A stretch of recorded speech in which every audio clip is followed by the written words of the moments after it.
사도신경으로 신앙을 고백하겠습니다. 나는 전능하신 아버지 하나님 천지의 창조주를 믿습니다. 나는 그의 유일하신 아들 우리 주 예수 그리스도를 믿습니다. 그는 성령으로 잉태되어 동정녀 마리아에게서 나시고 본디오 빌라도에게 고난을 받아 십자가에 못 박혀 죽으시고 장사된 지 사흘 만에 죽은 자 가운데서 다시 살아나셨으며 하늘에 오르시어 전능하신 아버지 하나님 우편에 앉아 계시다가 거기로부터 살아있는 자와 죽은 자를 심판하러 오십니다. 나는 성령을 믿으며 거룩한 공교회와 성도의 교제와 죄를 용서받는 것과 몸의 부활과 영생을 믿습니다. 아멘. 찬송가 289장 찬양하겠습니다. 289장입니다.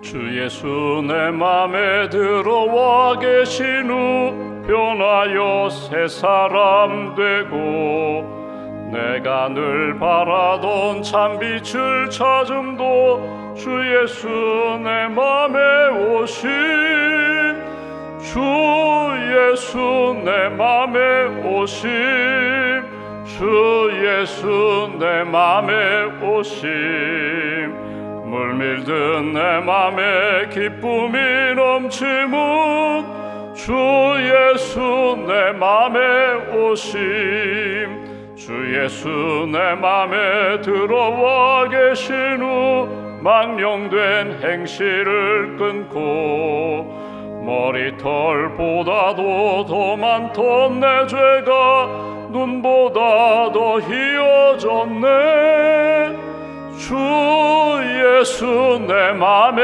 오심 주 예수 내 맘에 오심 물밀듯 내 맘에 기쁨이 넘치문 주 예수 내 맘에 오심 내 맘에 소망을 든든히 가짐은 주 예수 내 맘에 오심 의심의 구름이 사라져버림도 주 예수 내 맘에 오심 주 예수 내 맘에 오심 주 예수 내 맘에 오심 물밀듯 내 맘에 기쁨이 넘치문 주 예수 내 맘에 오심 사망의 음침한 골짜기 가다가 밝은 빛 보련히 비쳐 저 멀리 하늘 문 환하게 보임도 주 예수 내 맘에 오심 주 예수 내 맘에 오심 주 예수 내 맘에 오심 물밀듯 내 맘에 기쁨이 넘치문 주 예수 내 맘에 오심 내가 저 천성에 올라가 살기는 주 예수 내 맘에 오심 천성에 올라가 주님을 뵈리니 그 기쁨 비길 데 없네 주 예수 내 맘에 오심 주 예수 내 맘에 오심 물밀듯 내 맘에 기쁨이 넘치문 주 예수 내 맘에 오심 기도하겠습니다. 하나님 감사합니다. 이 아침에도 깨워주셔서 기도할 수 있도록 믿음도 주시고 또 건강도 주셔서 감사합니다. 하루의 일과 가운데 이 새벽 주님 앞에 엎드려 기도하는 이 시간 주님의 음성을 듣고 주님의 은혜를 체험하는 이 시간이 가장 귀하고 복된 시간임을 믿습니다. 주님 앞에 우리의 모든 무거운 짐과 어두운 것들을 다 내려놓습니다. 우리 마음 가운데 있는 혼란과 갈등과 또 평안을 잃어버렸던 모든 문제들을 주님 앞에 내려놓습니다. 기도하는 가운데, 말씀을 듣는 가운데 주의 손에 붙들림 받는 하나님의 사람들로 인도하여 주시옵소서.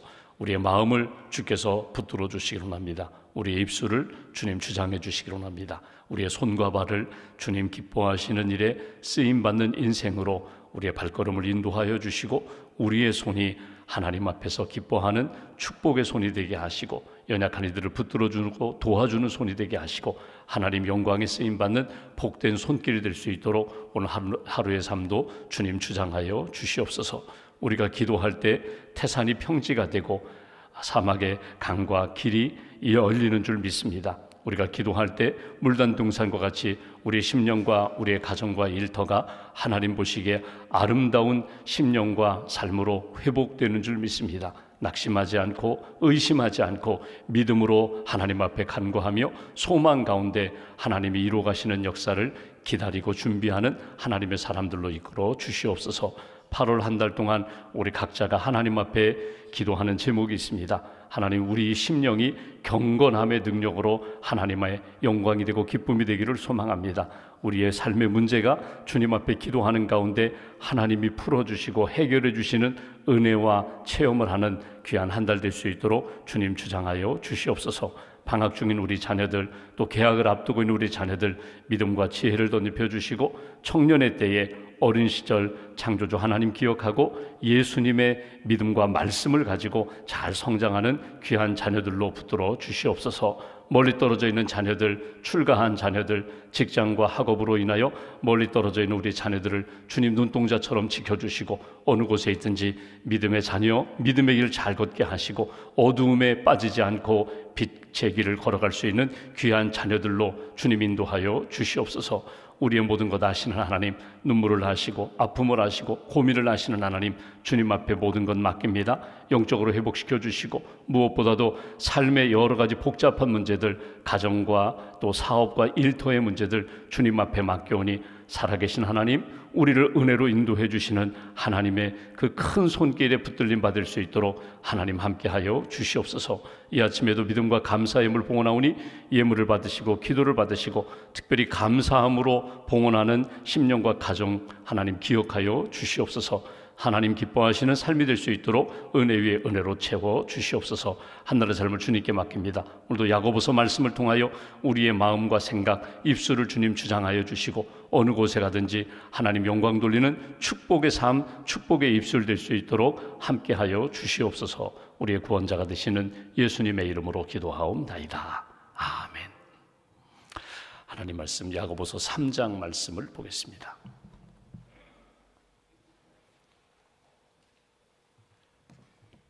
야고보서 3장 오늘 9절부터 12절까지 말씀, 3장 9절부터 12절까지 함께 봉독하겠습니다. 이것으로 우리가 주 아버지를 찬송하고 또 이것으로 하나님의 형상대로 지음을 받은 사람을 저주하나니 한 입에서 찬송과 저주가 나오는도다. 내 형제들아, 이것이 마땅하지 아니하니라. 샘이 한 구멍으로 어찌 단물과 쓴 물을 내겠느냐. 내 형제들아, 어찌 무화과 나무가 감람 열매를, 포도나무가 무화과를 맺겠느냐. 이와 같이 짠물이 단물을 내지 못하느니라. 아멘. 주님의 은혜와 평안이 여러분과 함께 하시기를 기원합니다. 우리가 오늘 야고보서 3장, 어제와 오늘 주신 말씀은 3장 타이틀 표제어를 보시면 말에 실수가 없도록 하라 이렇게 표현했습니다. 말에 실수가 없도록 하라. 다른 말로 적극적으로 신앙적으로 표현하면 나의 입술이, 나의 언어 생활이 그리스도인답게, 은혜 받은 자답게, 내 안에 주님이 계신 하나님 앞에 영적으로 성령이 충만한 사람답게 말을 해야 된다. 그래서 나의 말이 하나님이 기뻐하시는 은혜와 생명의 열매로 나타나야 된다. 그 그리스도인의 언어 생활에 대하여 주시는 말씀이 어제와 오늘 주시는 말씀입니다. 오늘 본문 9절 10절 보시면 이렇게 말씀합니다. 9절, 이것으로 내가 하나님 앞에 찬송하는 입술입니다. 언어 생활입니다. 믿음에 있는 사람이 입을 열어서 말을 할 때 이것으로 우리가 주 아버지를 찬송하고 또 이것으로 하나님의 형상대로 지음을 받은 사람을 저주하나니 한 입에서 찬송과 저주가 나오는도다. 내 형제들아, 이것이 마땅하지 아니하니라. 한 입으로 어떻게 이중성입니다. 어떻게 찬송도 하고 저주도 할 수 있느냐? 그건 마땅하지 않다는 것입니다. 여기 찬송이라고 하면 여러분 예를 들면 이런 것입니다. 예배당에 나아가, 예배 현장에 나아가 하나님을 찬양합니다. 감사합니다. 주님의 이름으로 선포도 하고 고백을 합니다. 찬송, 하나님께 영광이 되고 하나님이 기뻐하시는 말, 언어 생활의 그런 상황입니다. 그런데 똑같은 입술로 어떻게 하나님의 형상을 입은 사람들을 향하여 저주를 퍼부을 수 있느냐? 이거는 맞지가 않다는 것입니다. 그러니까 한 입으로 찬송했으면, 예배하며 기도하며 하나님의 은혜 가운데 믿음으로 고백했으면 예배 드린 이후의 삶이 찬송과 연결된 삶이 되어야 한다는 것입니다. 예배당 안에서 찬송했으면 예배당 밖에 나아가 주차장에 서든지 일터에 서든지 가정에서든지 누구를 만나든지 예배자의 삶답게 언제나 기쁨과 감사와 찬송의 입술이 되어야 된다. 내 입술은 상황에 따라 바뀌는 입술이 되어서는 안 된다. 우리는 보통 이런 생각을 합니다. 내가 누구를 만나느냐, 여기에 관심이 많는데 여러분, 나는 누구를 만났느냐, 이걸 잃어버리시면 안 됩니다. 잊어버리시면 안 됩니다. 나는 누구를 만났어요? 나는 예수님을 만났어요. 나는 하나님을 만났어요. 은혜를 받았어요. 내 안에 예수님이 계셔요. 그러면 내가 받은 은혜를 가지고 누구를 만나든지 그 은혜가, 그 찬송이, 감사가 그대로 흘러 넘쳐야 합니다. 나는 지금 누구를 만나느냐? 저 사람은 복받을 만한 사람이니까 내가 축복하고, 저 사람은 복받을 만한 사람이 아니야, 그래서 저주하고 그리고 판단하고 비판하고, 그런 모습이 아니라 내 안에 기쁨이 있고 감사가 있고 믿음이 있고 은혜가 있다면, 그리고 하나님 앞에서 찬송하는 입술이라면 누구를 만났는지 나는 축복하는 그런 입술이 되어야 한다. 예수님이 복음서를 보시면 둘씩 짝지어서 전도여행을 보내십니다. 70명 전도여행을 쭉 보내실 때 이렇게 말씀하십니다. 너희들이 어느 마을에 가든지 어느 집에 들어가든지 누구를 만나든지 너희들은 축복하라는 거예요. 복 받을 만한 상황, 복 받을 만한 가정, 복 받을 만한 사람이면 그 복을 받을 것이지만 복 받을 만한 사람이 아니에요. 오히려 축복하는 전도자를 핍박하고 몰아내요. 그리고 막 저주를 퍼부어요. 그러면 너희가 빌었던 그 복이 누구에게, 그 가정은 받을 만한 그릇으로 준비되지 못했으니까 복을 받지 못하겠지만 복을 빈 너희들, 축복한 너희들에게 그 복이 돌아오리라. 그러니까 신앙적으로 이야기하면 너는 누구냐? 나는 예수님의 제자입니다. 나는 은혜 받은 사람입니다. 내 안에 예수님이 계시고 내 안에 믿음이 있기 때문에 어떤 상황이든지 그 믿음을 잃어버리지 말고 믿음으로 말하고 축복하고 하나님이 기뻐하시는 말씀을 전파하라는 거예요. 어제 우리가 본 것처럼 말에 영향력이 있습니다. 말에 파급력이 있거든요. 굉장히 무서운 파괴력도 있어요. 불처럼, 작은 불씨가 큰 불을 일으키는 것처럼, 큰 배의 방향키처럼 방향을 전환할 수 있거든요. 동쪽으로 가던 배가 그만 선장이 그냥 키를 움직이면 동쪽으로 가던 배가 서쪽으로도 갈 수 있거든요. 내가 말을 어떻게 하느냐에 따라서 상황도 바뀔 수 있고 사람도 하나님의 은혜 가운데 닫힌 마음의 문도 열릴 수가 있거든요. 그러니까 너의 중심은 잃어버리지 말라는 거예요. 한 입으로 어떻게 찬송과 저주가 함께 할 수 있느냐? 그럴 수가 없다는 거예요. 여러분 한번 매칭해 볼까요? 연결해 볼까요? 찬송의 입술은요, 하나님 앞에 예배하고 기도하고 하나님 앞에서 은혜 받은 입술은 세상으로 들어가도 똑같이 찬송하는 입술이 되어야 하고, 그 찬송하는 믿음을 가지고 축복하는 입술이 되어야 돼요. 이게 이게 연결이 되는 거거든요. 찬송하는 입술 따로 있고 세상에 나가 똑같이 욕설을 퍼붓고 저주하고 비판하는 입술이 된다면 이건 하나님 앞에서 믿음의 인격과 삶이 될 수가 없다. 만약에 여러분 원망해요, 불평해요, 불신앙적으로 막 이 광야에서 이스라엘 백성들이 하나님 원망하고 불신앙적인 말을 한다면 사람들 만나서 저주하는 것, 이거는 연결이 돼요. 근데 우리는 누군가? 우리는 그런 사람이 아니다. 우리는 하나님의 은혜 가운데 예수님을 영접한 사람, 믿음의 사람, 예배하는 사람이라면 어느 곳에 가든지 누구를 만나든지 축복하는 입술이 되어야 된다. 오늘 그 이야기를 합니다. 영국의 재무관이었던 그레샴이 말했던 여러분 들어보셨을 겁니다. 악화가 양화를 구축한다는 말이 있어요. 악화라는 말이 뭐냐면 이게 통화거든요. 이게 화폐를 이야기하는 것입니다. 그러니까 질이 낮은 화폐, 질이 낮은 통화가 질이 높은 통화를 몰아낸다는 거예요.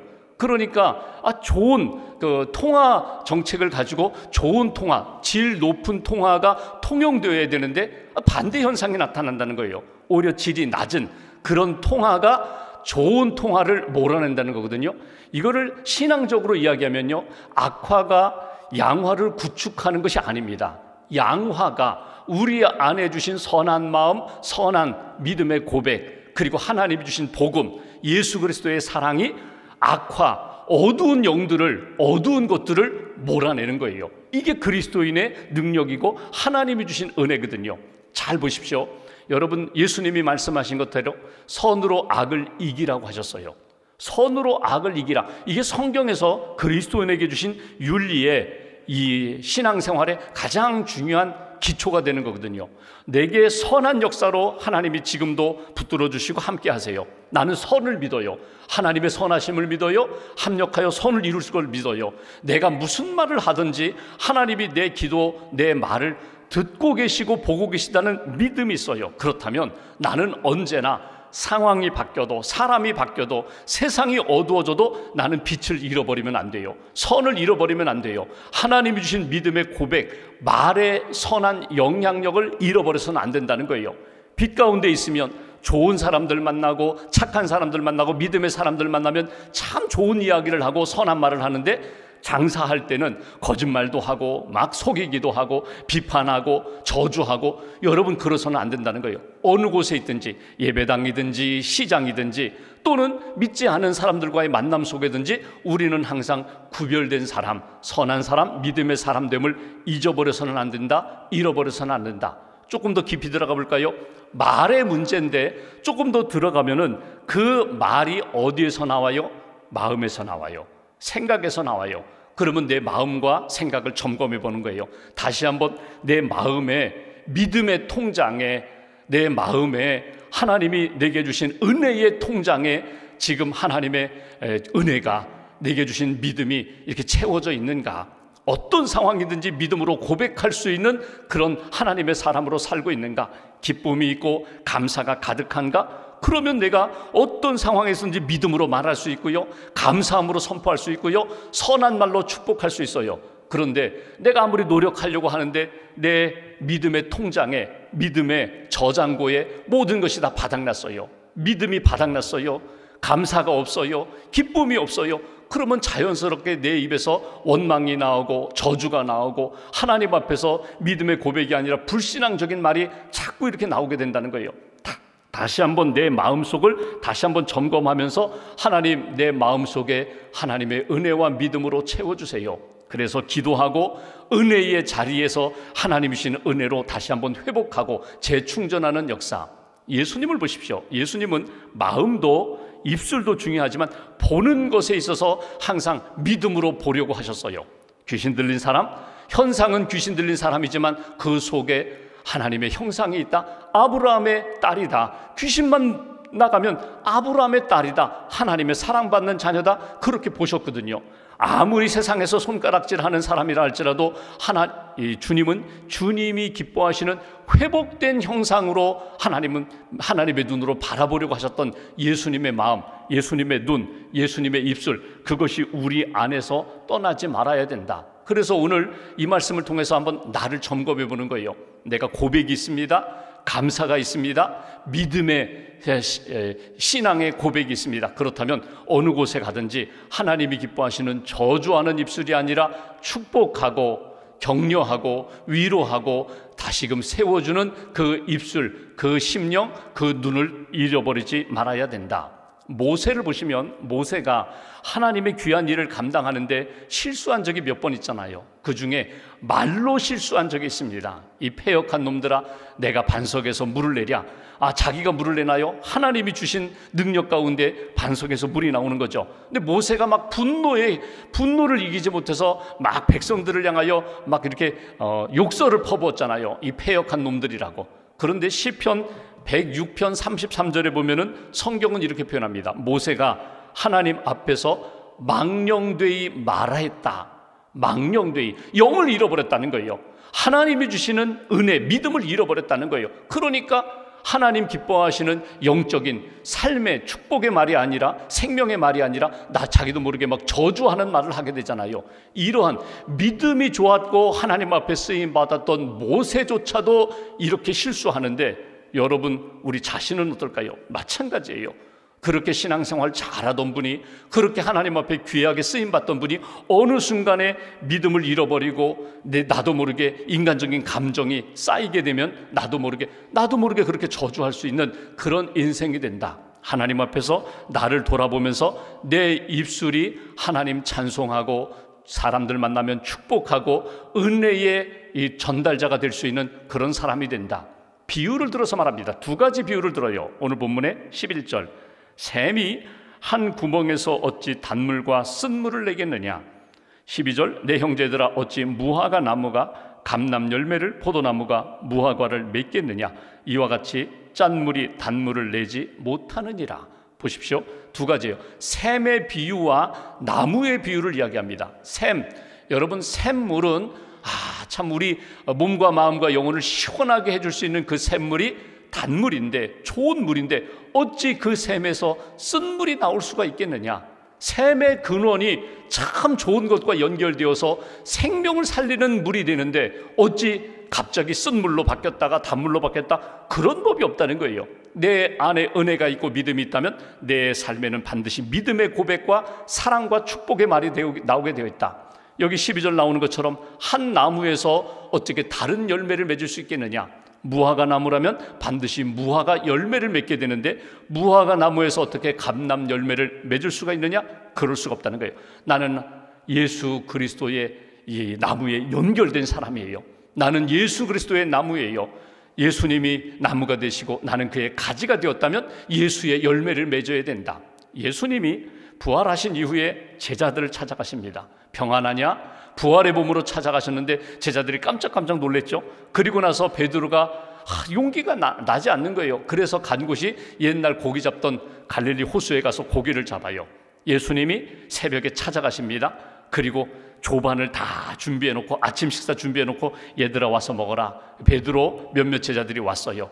그때 아침 식사 시간에 예수님이 베드로에게 던졌던 질문 아시죠? 내가 나를 사랑하느냐? 네가 나를 사랑하느냐? 네가 이 사람들보다도 나를 더 사랑하느냐?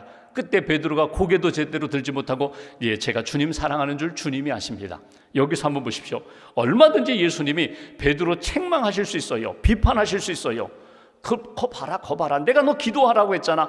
기도하라고 했는데 기도 시간에 졸더니 꼴 좋다. 얼마든지 이야기할 수 있어요. 내가 그렇게 호언장담하더니 결국 나를 3번이나 모른다고 부인하고 저주까지 해. 너는 안 돼. 너는 구제불능이야. 이렇게 말하지 않으시고 딱 한마디 하세요. 내 안에 사랑이 있느냐? 그것만 확인하세요. 내가 하나님을 사랑하느냐? 내가 나를 사랑하느냐? 내가 나를 사랑하느냐? 그 사랑만 회복된다면 얼마든지 다시금 일어나서 내 양을 먹일 수 있다는 거예요.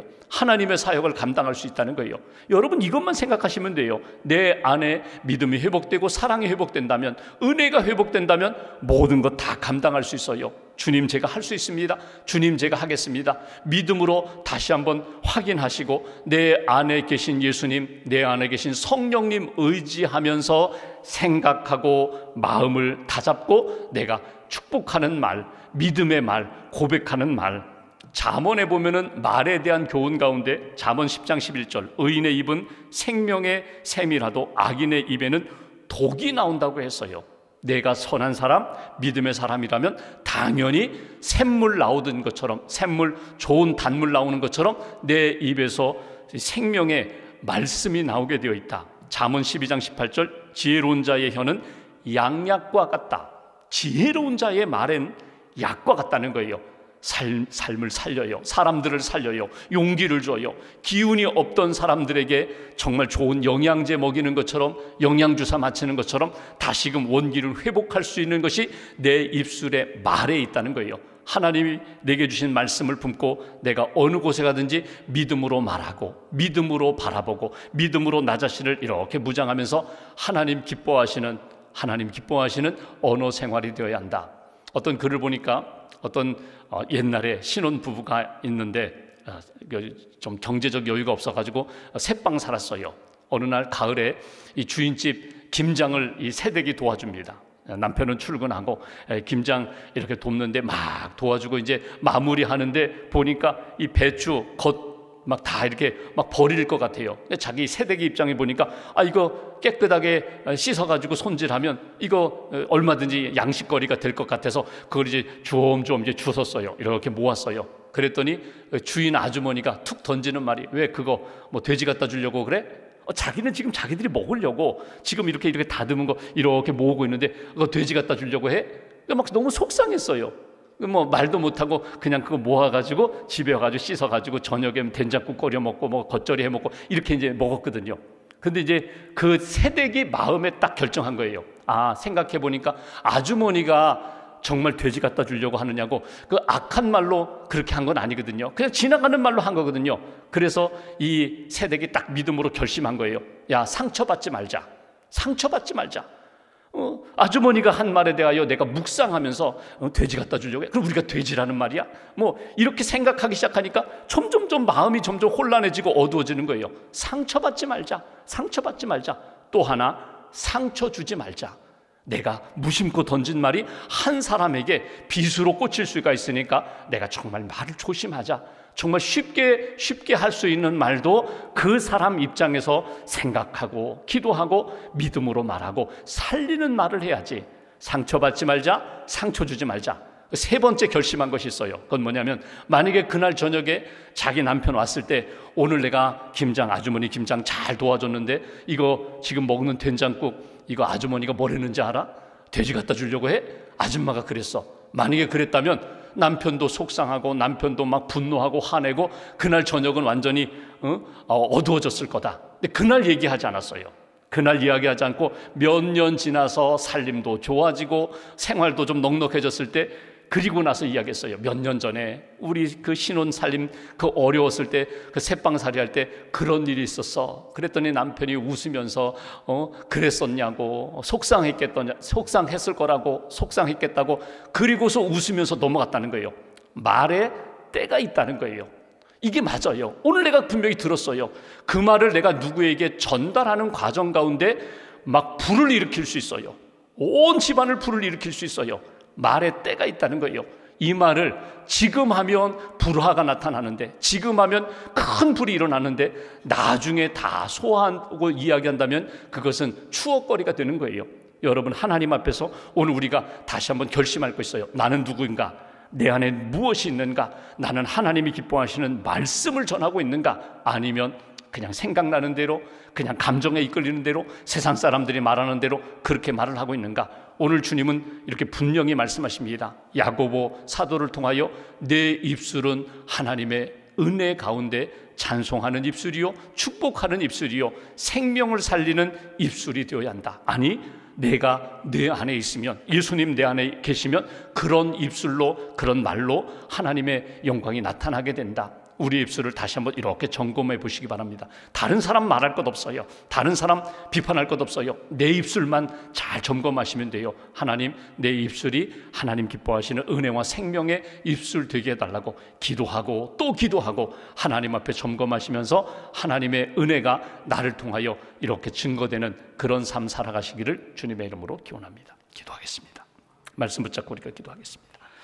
오늘 야고보서 말씀을 통하여 우리에게 한 입에서 찬송과 저주가 나올 수 없다고, 우리가 하나님 앞에 예배하며 하나님 앞에 축복의 입술로 받았으면 누구를 만나든지 상황이 어떠하든지 하나님이 기뻐하시는 생명의 말씀을 전해야 한다고, 축복하고 격려하고 위로하고 예수님의 향기가 되는 생명력 넘치는 입술이 되어야 한다고 우리에게 말씀하십니다.